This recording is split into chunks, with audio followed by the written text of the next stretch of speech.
তো আজকে আমরা যে কবিতাটা পড়বো সেটা ক্লাস 10 তোদের মাধ্যমিকের সেকেন্ড লেসন আর আমাদের প্রথম কবিতার নাম ফেবল। যেটা লিখেছেন যিনি তার নাম র্যালফ ওয়ালডো এমারসন। তো ডিরেক্টলি কবিতার আসার আগে আমি একটু র্যালফ ওয়ালডো এমারসন সম্পর্কে বলিনি। Ralph Waldo Emerson was a prominent American essayist, poet and a philosopher. Okay, essayist কথাটার মানে হচ্ছে প্রবন্ধকার, মানে যে প্রবন্ধ লেখে। ঠিক আছে, প্রবন্ধ মানে রচনা, কোনো কিছু একটা কোনো বিষয়ের উপর যদি রচনা লেখা হয় তাকেই বলা হয় এসেইস্ট, যে রচনা লিখে। যেমন পৃথিবীর অন্যতম বিখ্যাত এসেইস্টের মধ্যে একজন যাকে ক্লাস 11-এ আমাকে পড়াতে হচ্ছে সেটা হচ্ছে ফ্রান্সিস বেকন। উনি পড়াশোনা সংক্রান্ত রচনা লিখেছেন, কথাবার্তা সংক্রান্ত রচনা লিখেছেন, তো এদেরকে বলা হয় এসেইস্ট। যদি কোনো একজন ব্যক্তি কোনো একটা বিশেষ টপিকের উপর রচনা লেখেন তখন তাকে আমরা এসেইস্ট বা প্রবন্ধকার বলে থাকি। তো আমাদের Ralph Waldo Emerson, he was an essayist. এসেইস্টের সাথে সাথে হি ওয়াজ আ পোয়েট। পোয়েট মানে তিনি একজন কবি ছিলেন, আর তার সাথে সাথে হি ওয়াজ আ ফিলসফার। ফিলসফার কথাটার মানে হচ্ছে দার্শনিক।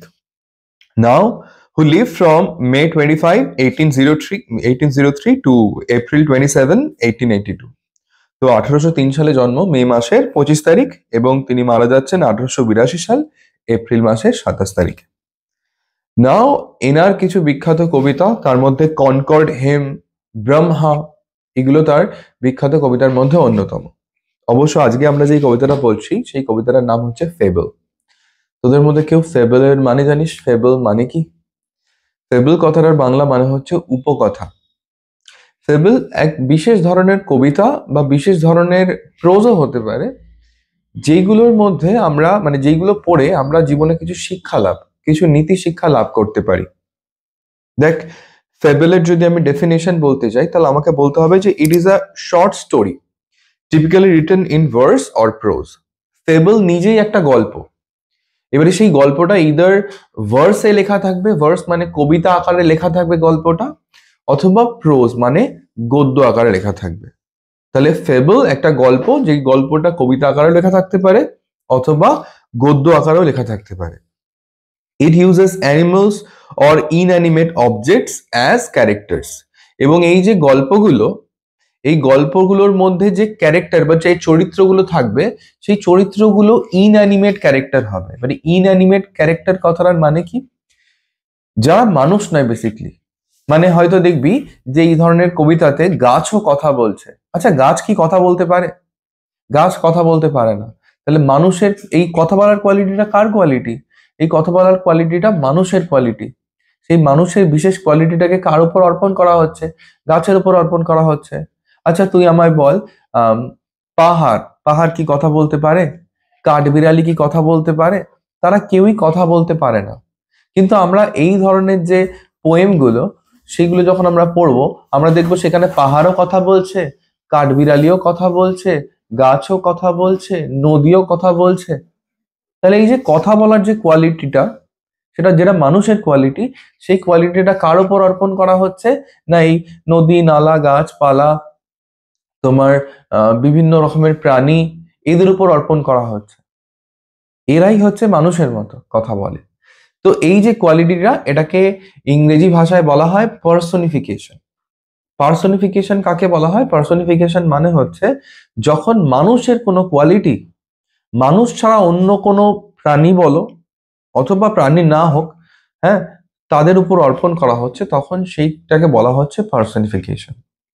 এখন আমি যদি বলি যে the sea is calling me, সমুদ্র আমায় ডাকছে। আচ্ছা, এই যে ডাকা কোয়ালিটিটা কার কোয়ালিটি? মানুষের কোয়ালিটি। মানুষ একে অপরকে ডাকে।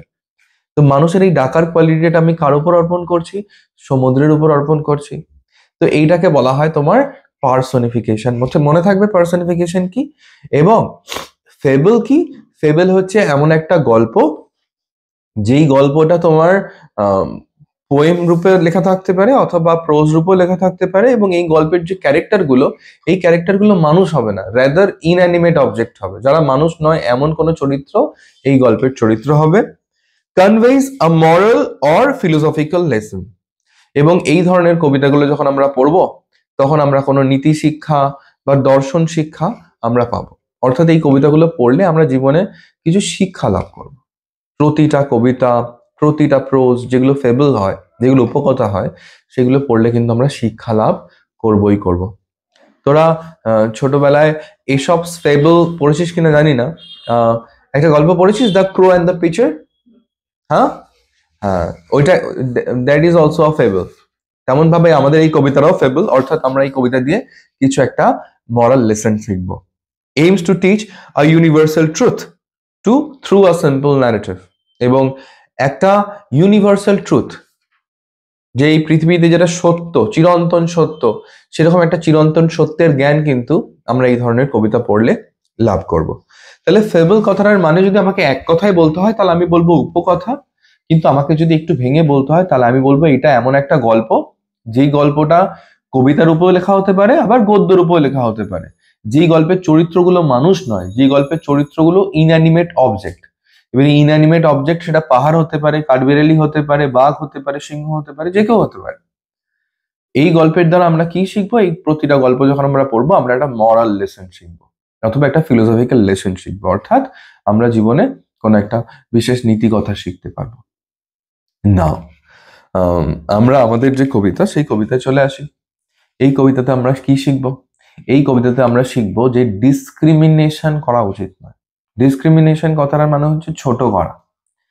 ছোটবেলা থেকে আমরা সবাই এই ডিসক্রিমিনেশনের শিকার কিন্তু হয়েছি, কম বেশি বেশিরভাগ জনেই ডিসক্রিমিনেশনের শিকার হয়েছে। কেমন ভাবে ডিসক্রিমিনেশনের শিকার হয়েছে? একটা হচ্ছে যখন স্কুলে যেতাম, তখন স্কুলের যারা ধর রোগা পাতলা বাচ্চাগুলো, ঠিক আছে, তারা দেখবি মোটা দেখলি তাকে মোটা বলে রাগায় বা খচায়, ঠিক আছে।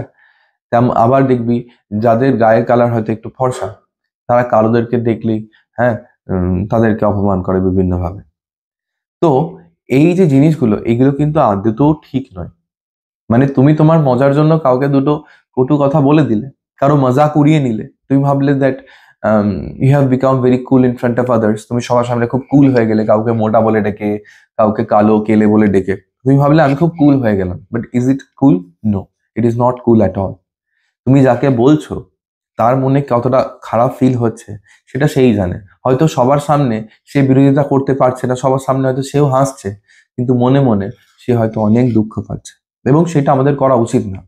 আমাদের এই ডিসক্রিমিনেশন সমাজ থেকে তুলে দেওয়া উচিত, কাউকে ছোট করা উচিত না।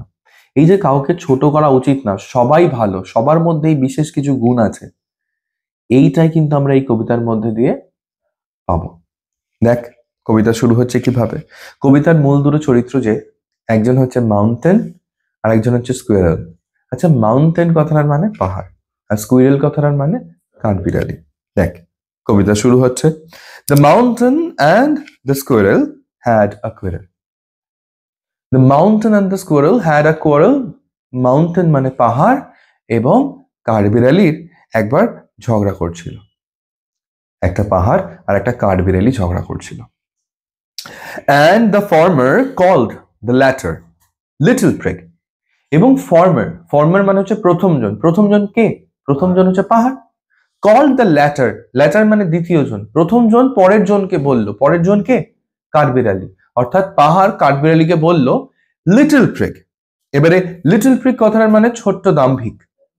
ছোট্ট দাম্ভিক কাদেরকে বলা হয়? লিটল প্রিগ সাধারণত কাদেরকে মক করে বা কাদেরকে বিদ্রুপ করে বলা হয়? সাইজে ছোট, এদিকে বড় বড় জ্ঞান দেয়, ঠিক আছে। তো তাদেরকে আমরা মক করে বা বিদ্রুপ করে বলে থাকি লিটল প্রিগ, যে সাইজে ছোট হলো, জ্ঞানগুলো বিশাল বড় বড় দিচ্ছে। তো কবিতার প্রথম দুটো লাইন, যেই দুটো লাইনে বলা হচ্ছে যে একবার the mountain and the squirrel had a quarrel, একবার পাহাড় আর কাঠবিড়ালি ঝগড়া লাগলো, and the former called the latter little prig, এবং প্রথম জন দ্বিতীয় জনকে বলে উঠলো ছোট্ট দাম্ভিক অথবা ছোট্ট নীতিবাগীশ। না, এটা তো মাউন্টেন ইনসাল্ট করলো। কার ইনসাল্ট করলো? স্কুইরেলের ইনসাল্ট করলো, তাকে ছোট্ট দাম্ভিক বলে। স্কুইরেল এরপরে রেসপন্স দিচ্ছে এই কথাটা শুনে। স্কুইরেল কি বলছে? You are doubtless very big. এই যে তুমি আমার ছোট্ট নীতিবাগীশ বললে, তুমি নিঃসন্দেহে অনেক বড়। পাহাড়কে বলছে কে? পর্বতকে বলছে তোমার স্কুইরেল, কাঠবিড়ালি, যে তুমি আমার ছোট্ট নীতিবাগীশ বললে, it's okay. You are doubtless very big, আমি মানছি তুমি নিঃসন্দেহে অনেক বড়, But all sorts of things and weather must be taken together to make up a year and a sphere. Now, তুমি নিঃসন্দেহে অনেক বড়, কিন্তু ভুলে যেও না, all sorts of things and weather, বিভিন্ন ধরনের জিনিস বা সব ধরনের জিনিস আর সব ধরনের আবহাওয়ারই কিন্তু প্রয়োজন হয়। কিসের জন্য? একটা বছর অথবা একটা গোলক সৃষ্টির জন্য। আচ্ছা, কথাটার মানে কি? আমি একটুখানি সিম্পলিফাই করি, একটু ব্রেকডাউন করি। আচ্ছা, আমাদের যে এই পৃথিবীটা শুধুমাত্র কি পর্বত থাকলে এই পৃথিবীর সৃষ্টি হতো? শুধু পর্বত থাকলে হতো না, ঠিক আছে? আচ্ছা, শুধুমাত্র জল থাকলে কি পৃথিবীর সৃষ্টি হতো? হতো না। আচ্ছা, পৃথিবীতে যদি শুধু মানুষ থাকতো আর কোনো প্রাণী না থাকতো, তবে কি পৃথিবী চলতো? চলতো না। পৃথিবীতে যদি শুধু কাঠবিড়ালি থাকতো আর কেউ না থাকতো, তাহলেও কি পৃথিবী চলতো? গাছ নেই, শুধু কাঠবিড়ালি আছে। তাই কি বলছে দেখ, যে all sorts of things are needed, প্রতিটা জিনিস তো মানে দরকার কিসের জন্য? টু মেক আপ আ স্ফিয়ার, এই গোলক, এই পৃথিবী তৈরির জন্য। এই পৃথিবী কখনো একটা কোনো মানে বিশেষ জিনিস দিয়ে তৈরি হতে পারে না। তেমন ভাবেই all sorts of weather is needed to make up a year. তেমন ভাবেই মনে রেখো যে একটা বছর তৈরির জন্য কিন্তু সব ধরনের আবহাওয়াও চাই। গ্রীষ্মকালও চাই, তোমার বর্ষাও চাই, শীতও চাই। শুধু গ্রীষ্ম দিয়ে আবহাওয়া তৈরি হবে না, একটা বছর হবে না। শুধু শীতকাল দিয়েও একটা বছর হবে না। আবার শুধু বর্ষা হয়ে গেলেও সেটা কিন্তু একটা বছর সৃষ্টি করতে পারবে না। তাই কি বলছে? All sorts of things and weather must be taken in together two make up a year and a sphere. যে পাহাড়, তুমি মনে রেখো, সব ধরনের জিনিস, সব ধরনের ঋতুরই কিন্তু প্রয়োজন একটা বছর সৃষ্টির জন্য আর এই পৃথিবী সৃষ্টির জন্য। সেলফ অ্যাকসেপ্টেন্স এবারে বলছে যে and I think it no disgrace to occupy my place. Squirrel বলছে যে আমার তো মনে হয় না যে, আমি তো লাঞ্ছনা বোধ করি না, আমার তো মনে হয় না এটা কোনো খারাপ বিষয় আমার মতো হওয়া, অর্থাৎ আমার মতো ছোট আকারে ছোট হওয়াটা খুব একটা লজ্জার বিষয় বলে তো আমি মনে করি না। তুমি যে আমায় ছোট বললে, আমি মানছি তুমি অনেক বড়, কিন্তু মনে রেখো যে এই পৃথিবীটা শুধুমাত্র বড় জিনিস দিয়ে তৈরি নয়, এই পৃথিবীটা সব ধরনের জিনিস দিয়ে তৈরি। আর আমার মনে হয় না যে আমার মতো ছোট হওয়া কোনো লজ্জার বিষয়। If I am not so large as you, you are not so small as I. আচ্ছা, আমি যদি তোমার মতো এত বড় না হই আকারে, তুমিও তো আমার মতো ছোট নও, তাই না? আচ্ছা, কেউ যখন কাউকে মোটা বলে, মোটা বলে ডাকছে, আরে বাবা, আমি যদি তোর মতো রোগা না হই, তুইও তো আমার মতো মোটা নস। রোগা আর মোটার আলাদা আলাদা বেনিফিট আছে। যে রোগা হবে সে তুরতুর করে দৌড়ে পালাবে, কিন্তু যে মোটা হবে তার হাতে যদি তুই একবার পড়ে যাস, তারপরে সেই যে তোর কি অবস্থাটা করবে সেই জানে। মোটা ইজ কাইন্ড অফ বেশি স্ট্রং, আবার যারা রোগা তার একটু বেশি দুরন্ত। তাহলে মোটা আর রোগা দুটিরই আলাদা আলাদা বেনিফিট আছে, তাই না? তাই জন্য মাউন্টেন আর স্কুইরেলের মধ্যে ঝগড়ায় স্কুইরেল জবাব দিচ্ছে যে if I am not so large as you, আমি যদি তোমার মতো এত বড় না হই, you are not so small as I, তুমিও তো আমার মতো ছোট নও, and not half so spry, আর ছোট হওয়া তো বাদ দাও, তুমি তো আমার মতো এত দুরন্তও নও। আমি চাইলে এক জায়গা থেকে আরেক জায়গায় ছুটতে চলে যেতে পারবো। তুমি পারবে পাহাড় এক জায়গা থেকে আরেক জায়গায় যেতে? চিরকালীন এক জায়গাতেই বসে থাকবে। তাহলে ছোট হওয়ারও বেনিফিট আছে। I will not deny you make a very pretty squirrel track. অবশ্য একটা কথা আমি অস্বীকার করব না, যে তুমি কাঠবিড়ালি যাওয়ার জন্য অনেক সুন্দর সুন্দর রাস্তা তৈরি করেছো। একটা পাহাড়ের বুকে কাঠবিড়ালি যাওয়ার জন্য অনেক রাস্তা থাকে তো, তাহলে কাঠবিড়ালিরও কিন্তু পাহাড়কে দরকার। এই বিষয়টা নিয়ে আমি কখনো অস্বীকার করব না যে তুমি খুব ভালো, তুমি কাঠবিড়ালি যাওয়ার জন্য নিজের পিঠে কত সুন্দর রাস্তা তৈরি করেছো। লুক, লাস্টের কনক্লুডিং লাইন, যে দেখো ট্যালেন্টস ডিফার। তুমি একটা জিনিস মনে রেখো যে প্রতিভা ভিন্ন। প্রতিভা ভিন্ন মানে কি? মানে সবার আলাদা আলাদা প্রতিভা আছে। এখন তোকে যদি আমি জিজ্ঞেস করি, আচ্ছা বলতো, একটা পাখি বড় নাকি একটা মাছ বড়, কোনটা বেশি গুরুত্বপূর্ণ? এবারে আমি যদি পাখিটাকে সাঁতার কাটা আর মাছটাকে ওড়ার প্যারামিটার দিয়ে বিচার করি, তাহলে কি আমি কখনো ডিসাইড করতে পারবো? দেখ, পাখি কোথায় বেশি ভালো? আকাশে ভালো, আর মাছ জলে। তাহলে সবার মধ্যে ডিফারেন্ট ট্যালেন্ট আছে। কখনো কেউ যদি পড়াশোনায় একটু খারাপ হয়, সবাই তাকে খারাপ বলে, খুব ভর্ৎসনা করে। বাট আমার মনে হয় না যে কেউ যদি পড়াশোনায় একটু খারাপ হয় তাকে ভর্ৎসনা করা উচিত। আরে বাবা, সে পড়াশোনায় হয়তো খারাপ, কিন্তু তার মধ্যে হয়তো অন্য কোনো স্কিল আছে, যে স্কিল তার মধ্যে অনেক ভালো। কেউ দেখবি পড়াশোনায় খারাপ, পড়াশোনা খুব বেশি করতে চায় না, কিন্তু সে ফুটবল খেলায় দারুণ, তাই না? তাহলে কি সে খারাপ হলো? যে পড়াশোনায় খারাপ তাকে কি আমি খারাপ বলতে পারি? তার মধ্যে এমন কোন স্কিল আছে যে স্কিলটা আমি পারবো না। আমি ভালো পড়াশোনাতে, আবার অন্য কেউ আমার সামনে অনুভব, সে ফুটবলে ভালো। তোদের মধ্যে কেউ আছিস সে হয়তো আঁকায় দারুণ, ঠিক আছে? কেউ আছিস যে ফটোগ্রাফি দারুণ করে। তাহলে সবার মধ্যেই ট্যালেন্ট আছে। তাই জন্য স্কুইরেল বলছে, দেখো, ট্যালেন্টস ডিফার। তোমার মধ্যেও ভিন্ন প্রতিভা আছে, আমার মধ্যেও ভিন্ন প্রতিভা আছে। Talents differ, all is well, এবং সবাই ভালো, কেউ খারাপ নয়। And wisely put, wisely put মানে হচ্ছে বুদ্ধিমত্তার সাথে রাখা। এই পৃথিবীতে আমাদেরকে কে রেখেছে? কে প্লেস করেছে? God has placed all of us, right?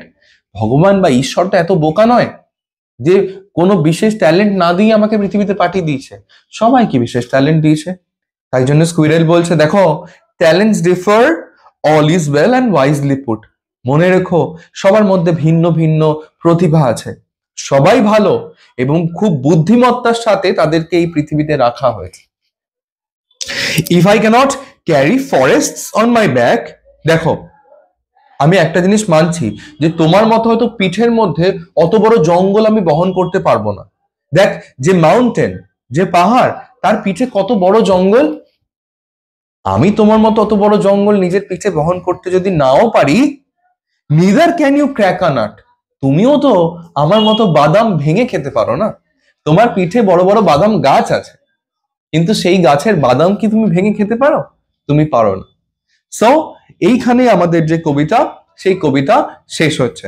এবং কবিতার মূল বিষয়বস্তু এটাই যে আমাদের সবার মধ্যে ভিন্ন ভিন্ন প্রতিভা আছে। আমরা কখনো কাউকে ছোট করতে পারি না। কাউকে ছোট করে দিলাম যে তুমি পড়াশোনায় ভালো না, তোমার জীবনে কিছু হবে না, তুমি নষ্ট হয়ে যাচ্ছে তাই। সত্যি কি তাই? না, একেবারেই নয়। সে হয়তো পড়াশোনায় একটু খারাপ, কিন্তু ভালো করে একবার দেখো, তার মধ্যে হয়তো অন্য কোনো প্রতিভা আছে, আর যেই প্রতিভা তোমার থেকেও বেশি দুর্দান্ত। তাই আমাদের সবার মধ্যে ভিন্ন ভিন্ন প্রতিভা থাকে, এবং আমাদের কাউকে কখনো ছোট করা উচিত নয়। এটাই আমাদের এই কবিতার লেসন। বলো, বুঝতে পেরেছো? কোথাও কোনো অসুবিধা আছে? ওকে, দ্যাটস ইট।